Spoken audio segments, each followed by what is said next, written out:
mental blade cut through flesh and bone. Though my mind's at peace, the world out of order, missing in the heat. Life gets colder, oh yes, I find my path. No less walk on earth, water and fire. The elements compose a magnum. Opus my mortal soprano is amalgam. Steel back tied in micro. Chip on my armor, a silent war pro. The ultimate reward is out and out of wars. And out of the towns and wars with no doors. Freelancer, I gotta cry for hawk, make a dive fire and a deer drive. Wonder why no wolf don't run with the clan. Only trust the instincts and run with the plan. Some days, some nights, some live, some die. The fate of the samurai. Some fight, some bleed. Some up, some down. The sons of the battle fight. Some days, some nights, some live, some die. The fate of the samurai. Some fight, some bleed. Some up, some down. Substantial. Everything I master with the ceremony, do a microphone control, you would never name. See, so don't ever disrespect the only world class fighter, hold the born to raise your hands. Pete, known to get the party pumping quicker since we're moving like a friend, so they gon' clap for me. But I ain't talking slick with this. Talk masterpiece, listen, I get boogin' with a blueprint. Samurai Champloo, damned if I can't lose. And if I did, I put two else together, make a W. With a substitute, all I do is win, but they clearly ain't your thing. Then they give you more T-pain than painting. I'm off personified, all hot, magnified, about 105, no doubt, I'm alive. Some days, some nights, some live, some die in the way of the samurai. Some fight, some bleed, sun up and sun down, the sums of a battle cry. A what? A battle cry. Let me hear you say it. A battle cry. Yeah. A battle cry, just love. How y'all feeling, y'all? Look, just to add,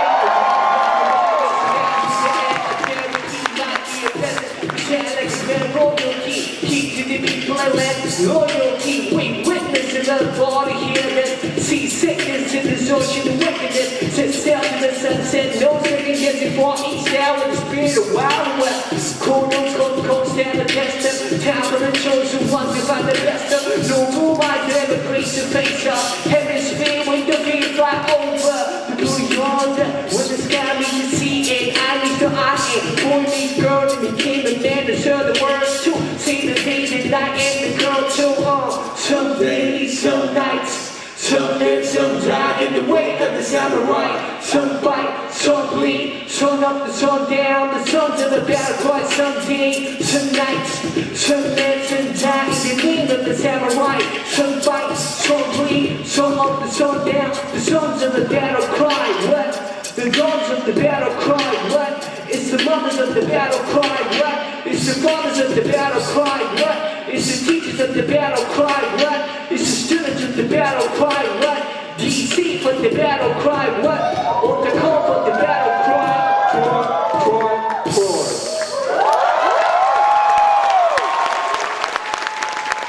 Substantial on the MIT. I'm Shigoku. Thank you.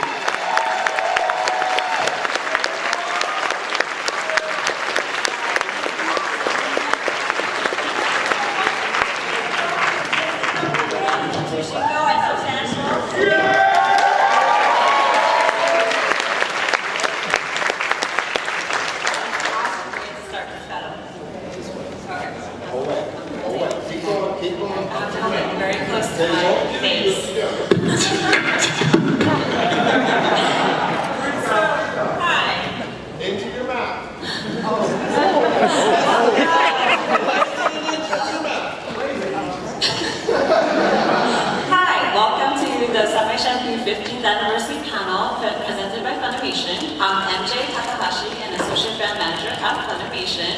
Hi, I'm happy to see everyone here.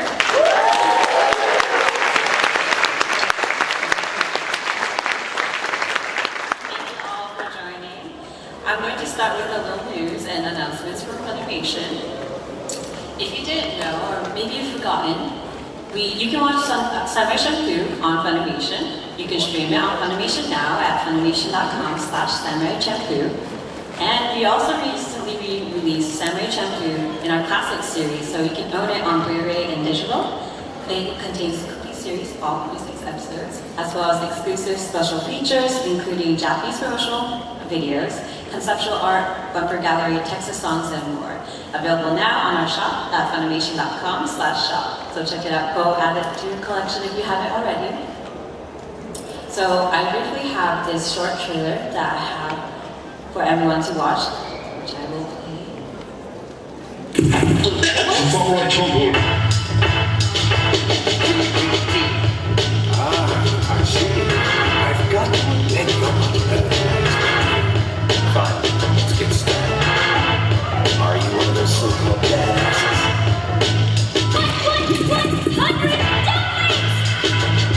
Well, boys, your Latin was squad. Willingness to be you got that. Just hold on, you two! What about the promise you made not to kill each other? No matter how hard we try. Fate's gonna keep throwing us back together!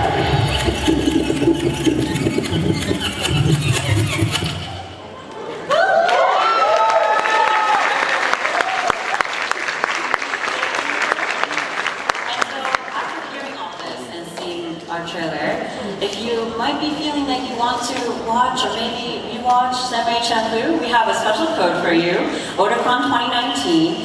If you go to our Funimation site, you can enter Otakon 2019, all lowercase, and get a free 1-month membership of our Funimation Now Premium Plus. So, you got it down? Otakon 2019, all lowercase. Okay, and so now, we're ready for our special guests. Okay, so please join me in welcoming our first guest, EyeQ.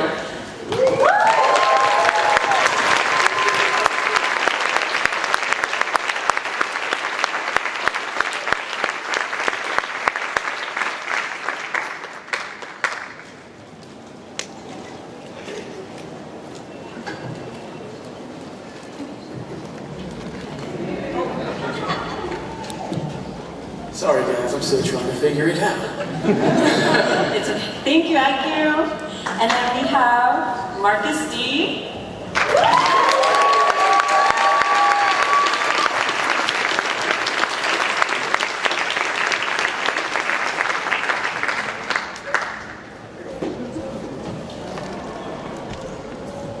And then, How you guys doing?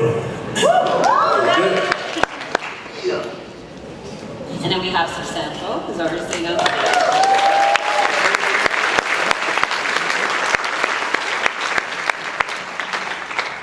And we have Shingo too. You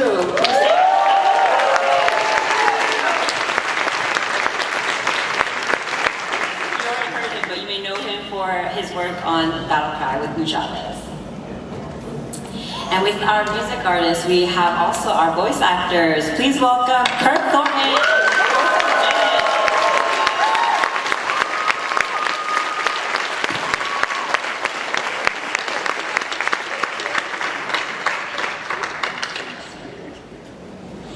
Hey everyone. Thanks for having me. And last we have Kari Wahlgren.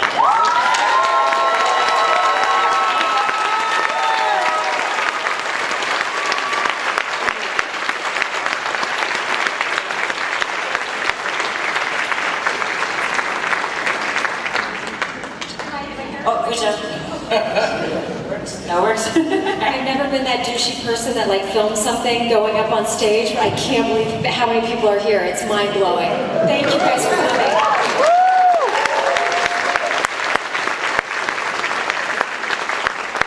And we have all our guests on the stage. I want to thank you all for joining us for this 15th anniversary panel. I'm so excited that we are able to have all of you and all our fans to celebrate the anniversary.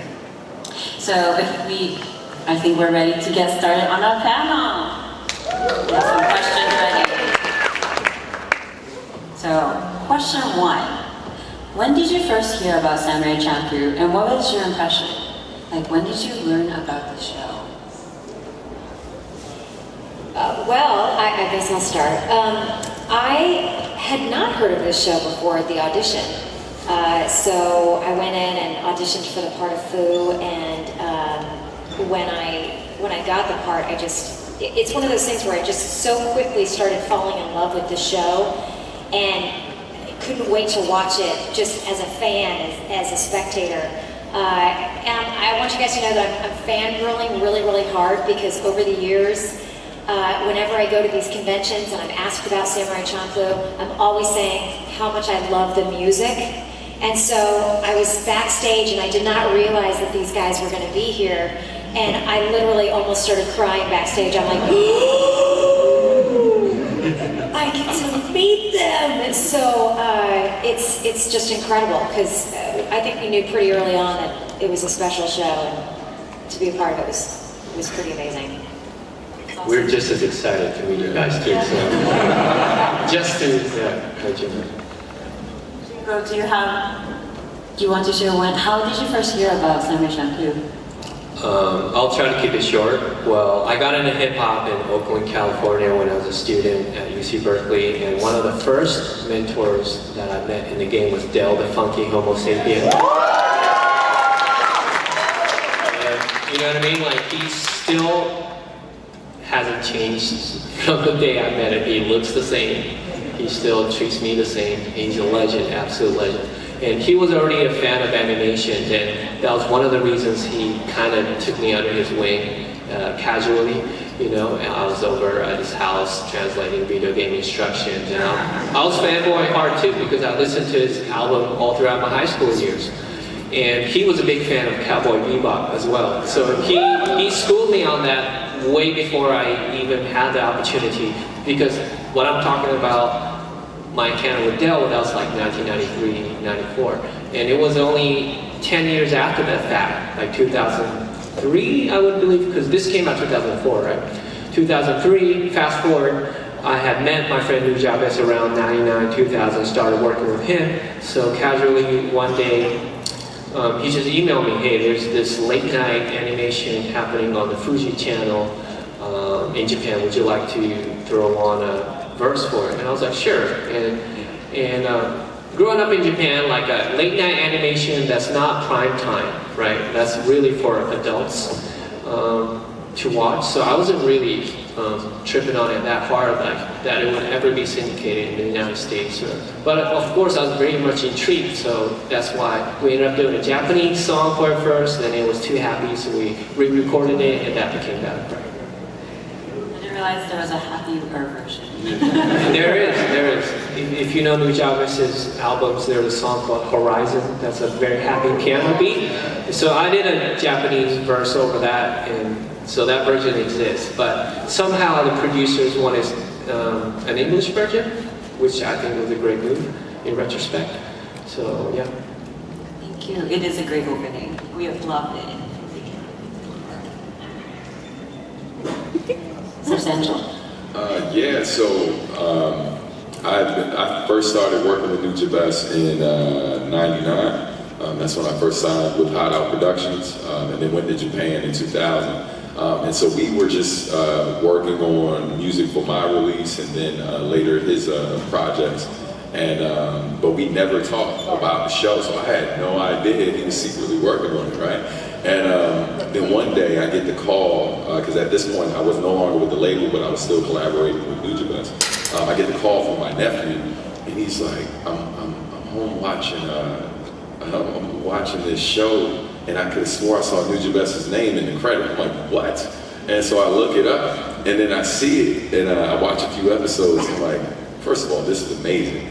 Second of all, as I start to email Jun, I'm like, where were these beats when we were working on our stuff, right? And then I saw Fat John's name and all the homies, and I just, you know, it was a super proud moment, man. And it was dope to see like the homie living what was like a childhood fantasy of mine, because I've loved anime since I was young. So I was just kind of waiting for either the day to see hip hop with anime, or the opportunity to do it myself. And so for one of the homies to pull that off, I just thought it was amazing. I just thought it was the perfect marriage. So my story is a little bit different. I came a little bit late to the party compared to Shingo and Substantial. But I currently live in Tokyo, and I also work with Nujabez's label, Hideout. And when I first found the anime, it was actually through Nujabez's music, because I had a friend who would give me music that on my iPod actually. So when I was playing some of the Nujabez's music, it would show up under the artist name and then the album, and then the album would say Samurai Champloo OST, right? So Original soundtrack. Right, original soundtrack. So I went to, at the time, it was TV.com, and you could actually go to TV.com and watch an episode of Samurai Champloo. I think you could watch 1 through 12. So I started with the episode Beatbox Bandits. And I watched the first episode, and I'd never seen anything that, combined hip-hop with anime like that. Because I've been watching anime for a long time, and I've always been a fan. But hip-hop and anime combined in that way was something that I'd never seen done before and done so well. So finding the anime through his music is the opposite of usually how people found him, because they would watch the anime and then see his name and find his music. But my experience was the opposite of that. And because of that, I'm a huge fan of Samurai Champloo and a huge fan of also the music in it, so like most of you are. So. Also talk about the unsung heroes on the soundtrack we were talking about. Oh, yeah, I mean, a lot of times Nujabez gets credit for almost all the music on the anime, but Fat John, Force of Nature, Tsuchi, and Tsuchi actually did most of the background music. But a lot of his stuff gets credited to Nujabez because Nujabez has a much higher profile. So a lot of the things, if they sound chill or relaxed hip-hop, they get, titled as Nujabez, producing it with a misnomer. So I think it's important to, look further into the music and see who really, produced each track, because if you listen to it, you can tell their style, you can tell who produced it, because they all have distinct sounds, and I think that's a really big props to the sound director and Watanabe and everybody who worked on the soundtrack, because it fits the anime so perfectly, and those 4 people, or 4 artists groups who worked on it made it something that's going to be remembered for much longer than just now even. So. Thank you. And actually, I heard backstage that you watched the dub first, right? So it was... I watched the dub first, yeah. So it was Kari and Kirk, right? So We were I'm super seriously fanboy. fanning. We were fanning backstage. It was the greatest. I was telling her that I'm fanboying out right now, trying to not fanboy too hard, because I have a very strong emotional connection with that, because I've been able to go to Japan and live in Japan and make a living off of my music now because of everybody, literally everybody sitting at this table. They've helped me create my life, so I'm extremely grateful, and really happy to be here and be included in this, and happy to be here with all you guys. And we're happy that everyone here is joining us. Thank you. And then Kirk. So Kari shared that she learned it through her audition, but what was your first meeting with Samurai Champloo? I can't even remember if I auditioned. I think they may have just cast me in it, because I've been doing a number of projects for this producer, and he knew my work. But I came into contact with it before that. Not that I had seen it, don't watch enough anime, but I was one of the adapters on the show, and so when I got it to adapt it, they said, what every adapter wants to hear is, you don't have to stick to the literal. You can have some fun with this one, and you can bring it to life a little bit. Not that the original Japanese isn't brought to life, but you can flesh it out and make it more for liven it up for the American audience. And so as I was watching it, it just stunned me as I was watching this and starting to write the adaptation, that it was so different from any other anime I'd ever seen, using scratching to change a scene. I'm like, it's so great. You know, it just throws you in. And what they did with the music to cut between scenes and to advance the story was just incredible. So that was what my first impression of it was. And then, you know, if I did audition for it, all I remember is the first session where going in and you know, laying something down, they go, no, give me less. He said, okay, no, less. And then you never, as an actor, you never hear that with anime. They always want more.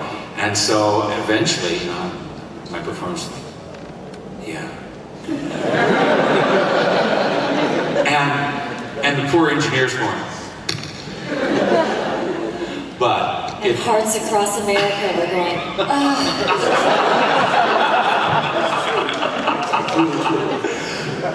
but I guess it turned out. That's awesome to hear. I've seen your name actually in the credits as, I believe, scriptwriter, so I was wondering if you would mention that. So. That's awesome to hear. And then EyeQ? So my first experience came from my local comic shop. I got to meet people in Brooklyn from the house, like in the house at all. So I'm from Brooklyn, right? And it's a comic book shop that would import, they bring in anime from Japan. So we would always be looking for really cool anime. And one day, because he's a b-boy, big anime head, he introduced us to the anime. And what we liked about it was the fact that there was hip-hop elements in it, and like being not too far from the hood, a lot of people really gravitated to the tapes, mainly because of the sound that started with it. And it was the first time that I really seen some type of representation about culture in something that I loved, anime.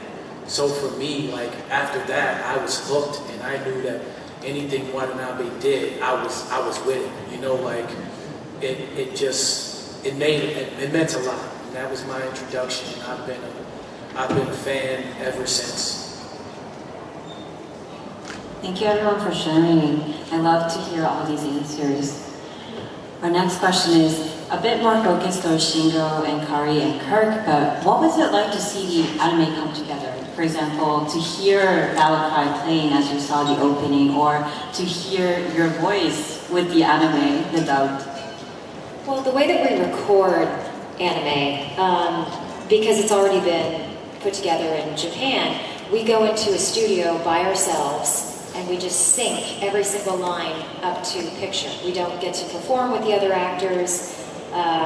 So honestly, you don't really get to see the whole anime come together until the very end.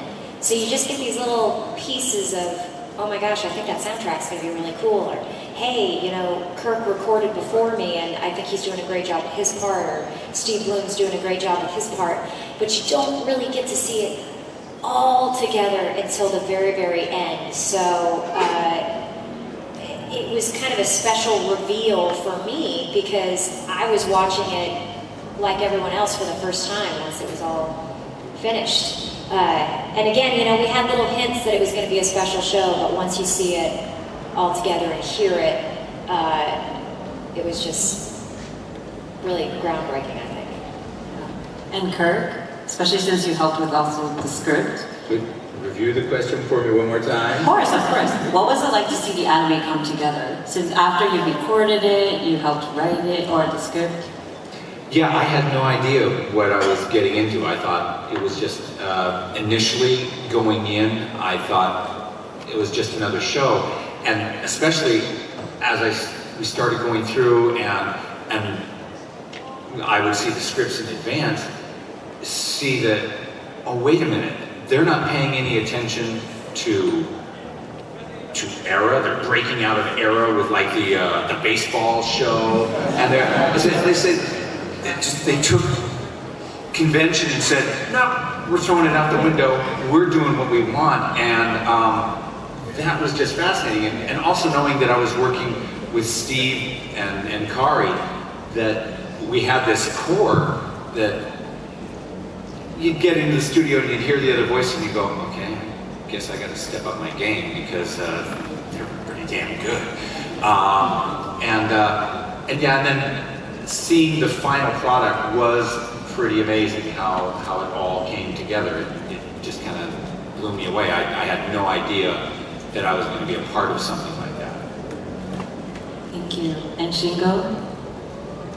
Yeah, for me, definitely just seeing the opening credits, the music, go along with the animation. Even in the condensed format of the opening scene, they do such a good job of representing hip hop, ending with the vinyl spinning, and it was all represented very well, and I was very proud of that.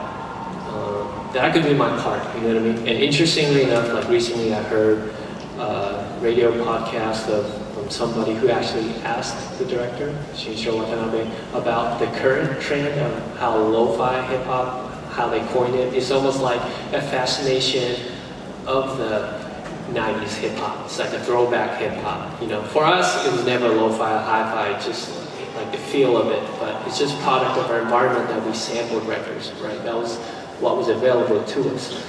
So, and then so basically Mr. Watanabe had a great year to pick these musicians, including Nujabes and Force of Nature, so on and so forth. Because you know what, like we're pretty underground, even in Japan. Hip hop is still underground, and I'm very independent as well. It's not like I'm famous in that regard, you know what I'm saying? I'm not signed to a major label. So I was very thankful that all of those elements came together, and like it's a very independent, greedy feel, and I had complete freedom on what I wanted to talk about because I switched from the Japanese content, which I thought should be more family friendly because it was anime, but when it switched to the English version, I just basically went in and wrote about my inspiration, about my ancestry, and my friends who actually forged swords in Okayama. And that was fresh in my memory, so that was all condensed in there. It's an awesome opening, and I love how the animation comes together with your sound, and as well with all the other music. So our next question is, what is your favorite Samurai Champloo moment or memory? So, like looking back, which scene do you love watching over and over, or maybe you might have a memory working on the show? I'm gonna study Beat Bandits, man. Yeah. Like you can't get around that. I was going chiwi gee. It was stuck in my head. That's my favorite moment, man. And just to see actual beatboxing and it actually be authentic and dope. Come on, man. You can't beat that.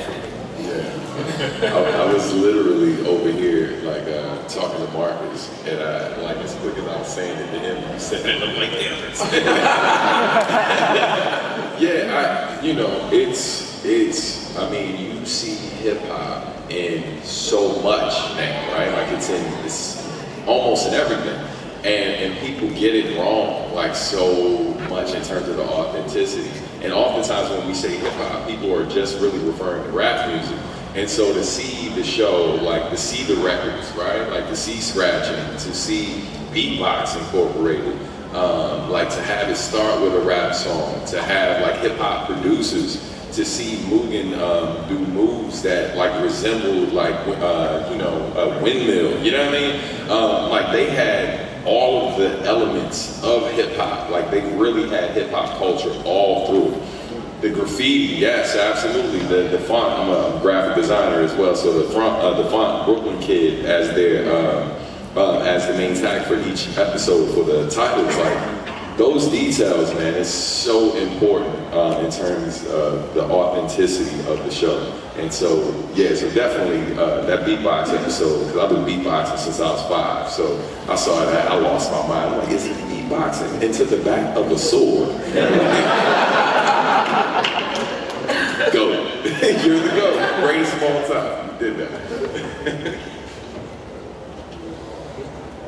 I actually need some help with the name of the episode. It's the Hakone Gate one, where they get stuck outside the gate. Does anybody know the name of that one? Okay, right. Because I was going to say beatbox dance, but I didn't want to be, I didn't want to be off. But Beatbox Man is like for a different reason though. I think just like a funny memory that I had of that episode was the fact that you know, Fu and Gene were waiting for Mugen to come back and save them, right?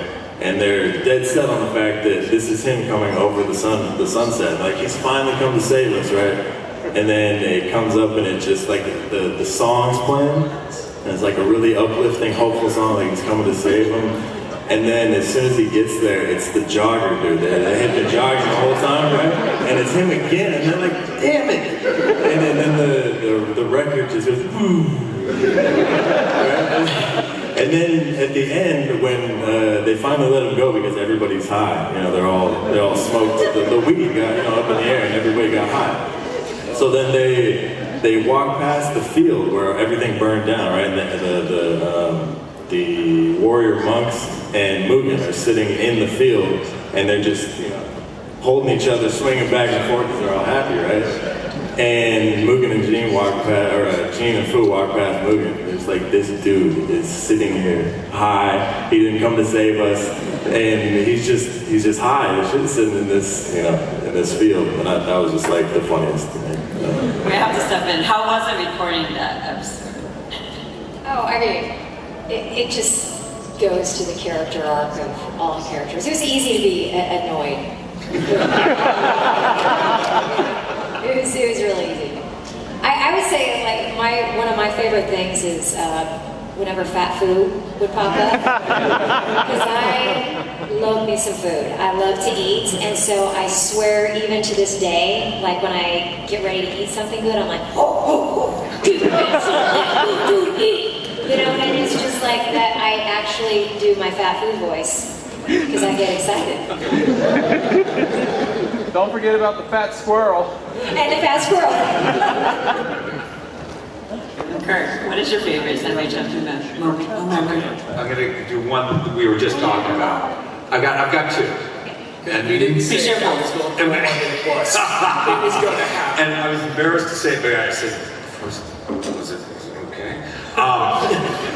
In one, when I wrote, I had to adapt Beatbox Bandit. And so they handed me the script and they said, oh, Kirk, you get to write a rap in this one. And I'm like, maybe you haven't seen the white boy here?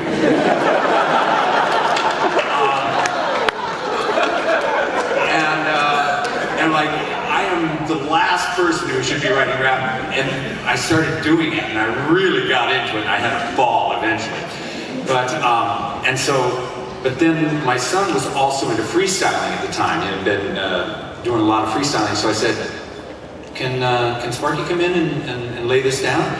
And so they said, yeah. So actually, that was one of my favorite moments, was getting my son in to do the rap on Samurai Champloo.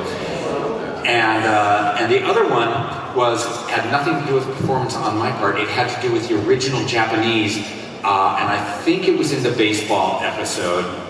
But one of the Japanese performances, and it sticks in my head to this day, I love it when the Japanese speak English.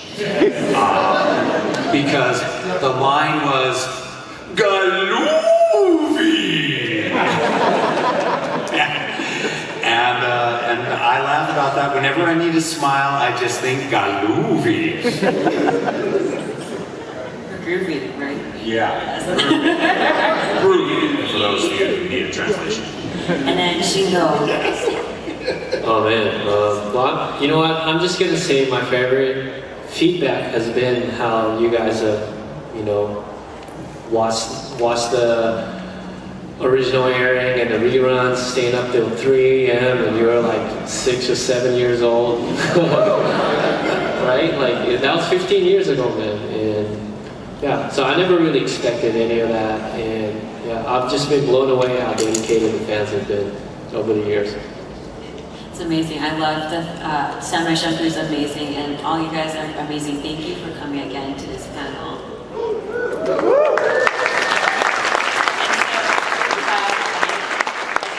This is our last question. What does the 15th anniversary of the Samurai Champloo anime mean to you personally? Yeah, I'll start. So 2020 next year is also going to be the 10th anniversary of Mujaba's passing away. So that's very significant for us.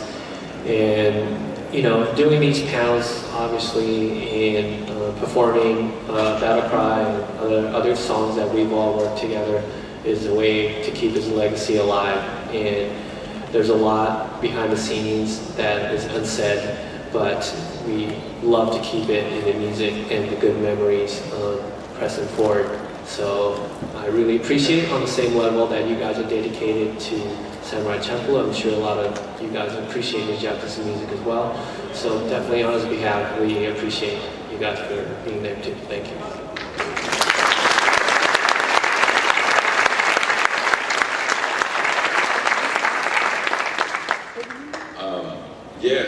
Just piggybacking on what Shingo just said, I think a lot about our brother's his legacy and what this did for his career, and then our role in continuing to share the music with the people who love it.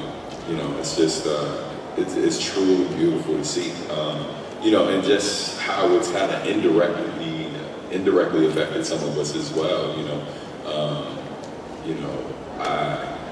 A good amount of the people who love the music I've made over the years, are fans of the show as well. And some of them didn't work directly on the show, but for so many people to get introduced to my music because of the show and my relationship with Nujabes, working with them since '99, and it's powerful to see. And I think I know if he was still here, he'd be so happy. And be, just overjoyed to see how many of you love the show, love his contribution to it. And, that's it. Personally, since I was a fan first of this music and of the anime, I think for me to be switching seats now and be sitting up here with some of my childhood idols is personally something that means a great deal to me. And because they've been so gracious to include me, and I've been able to, make friendships and relationships with people who did work with Nujabes, and also the anime. I think it's created a huge genre even in itself, because a lot of the quote-unquote lo-fi hip-hop beat makers, I'm sure you guys all know the beats to study and relax to. So a lot of those producers are directly inspired by Nujabes and Samurai Champloo as one, and a lot of them use anime and Samurai Champloo in their YouTube videos that they post with their music. They sample Samurai Champloo music. They sample voice clips from Samurai Champloo, Cowboy Bebop, everything like that. So the 15th anniversary, I think it's very monumental in the fact that some of the people that grew up watching it are now at the point where they are content creators, where they're making differences in other people's lives too. So personally being one of those people, I'm extremely grateful to everybody that worked on it and the anime in general. And the music has given me a career, so I'm just grateful to be here. Can I finish what you said? Sorry to interrupt you. But yeah, so the aforementioned YouTube/podcast that I was talking about, it was made in Japan, and they were just as confused, what is lo-fi? They were like, what is happening in America that Japanese sampling culture and Nujabes, that they're like, I think Japan has something to do with this, because now hip-hop's combined with still shots, screen grabs of anime, and it's a certain aesthetic that's being exported out of Japan, even though hip-hop originally came from the United States. What is going on? And that was the whole context of it, and that's why they interviewed Shinichiro Watanabe. And I think the gist of what he said was he's just as, baffled, and he's surprised that it has happened, but he's with it. You guys are basically taking it elsewhere that nobody ever expected, and that's very hip-hop to me. So it is animation in general that originated in Japan, but of course animation was probably, inspired a lot by animation from the States. So it's just a cross-pollination of cultures that keeps happening, but it's the people that are the driving force of it. It's not just by the creators of the content, and I find that very fascinating to me. Thank you. I moved out to Los Angeles maybe 18 years ago to try to do voices in cartoons. So Samurai Champloo was really early on for me. And it's weird because you never know when you're doing something how it's going to affect people or if it's going to stick around or last. So to be sitting here and seeing you guys and to go to conventions and now have Fu be one of the top 2 things that I still sign, to see people dressed in these amazing cosplay costumes, that is incredibly special to me. And it just, I think, goes to the power of what a good show it is and everything that goes into that, the animation, the music, the voice work, whether you watch it, in English or the original Japanese. I mean, it's just a good show. Yeah, I mean, piggybacking on what she just said, during the opening ceremonies, I was listening, and almost it seemed like every actor that was getting up there said, "I've got a 2 o'clock panel." And so the fact that there were all these other panels going on at 2 o'clock, and there's this many people in this room for a show that's 15 years old? Come on. That's pretty amazing. I mean, that says a lot.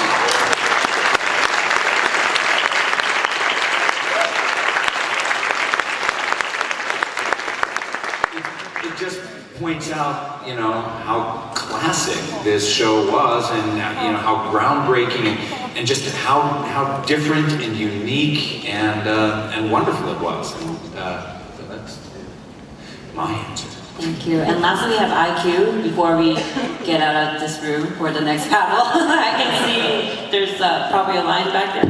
Okay. For me, it means the world, right? Because I want you to take 1 second and look around you, right? Look at the people around you. You see people of every race, people of every color, you see people of every age, and the thing that I love about it the most is that it built an entire world that I got to live in, right? Like, I get to see you guys all around this country, and to have the ability to say, when people kind of they take hip-hop now these days and they use it as a thing to separate people, right? What I love about this is it has the ability to bring people together. And I love that so much.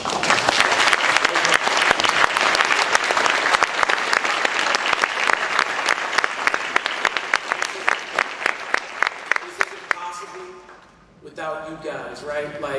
But these dudes made this world a reality. And at the end of it all, right, we get to benefit, we get to live this life, and I mean even the culture in our lives, man. How many people do you know that rock with Samurai Champloo that you don't rock with personally? Think about it. So, not to get all, but I can't thank y'all, I can't thank y'all, I can't thank everybody enough, because this is showing, right, what that world looks like. And it's every single one of you guys. And that is what this legacy is about to me. And that's what the show means. And 15 years later, look at us, man. We're here, we're strong, and we're together.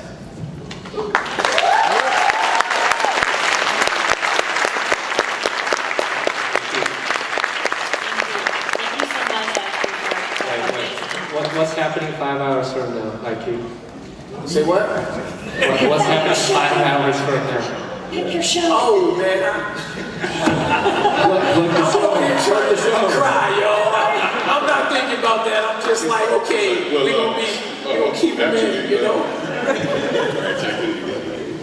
So, we got a show tonight, obviously. And that's at 8 o'clock. In main events. We also have a couple of other panels as well. So we have. Minmi is here? Yes, Minmi is here. She will be at the concert tonight. And we might have a special guest.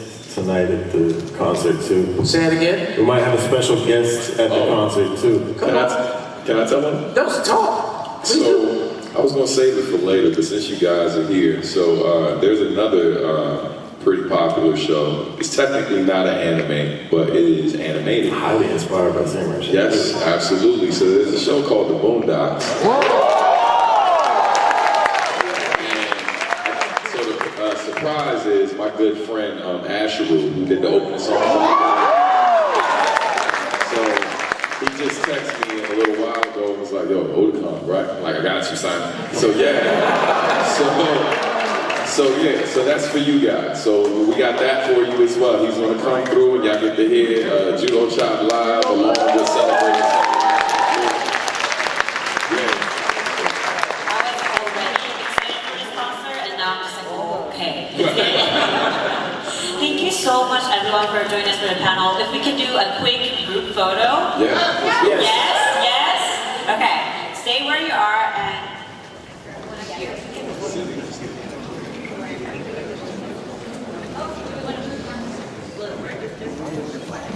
Okay. She'll let us know what we do. All right, so nobody rush the stage, but feel free to stand and kind of angle in. Our photographer over here is going to get the entire crowd, so if you want to wave, make noise, whatever you want to do, it'll be all of us together. Sound good?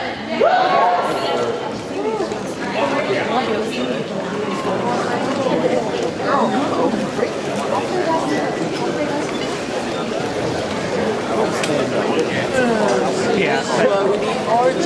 RJ is here.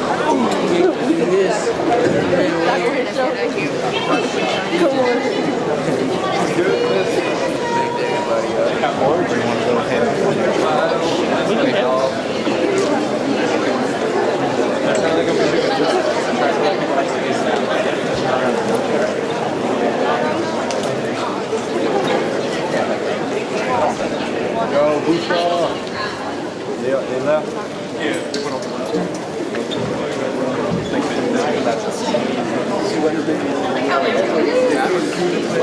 Great job, you guys.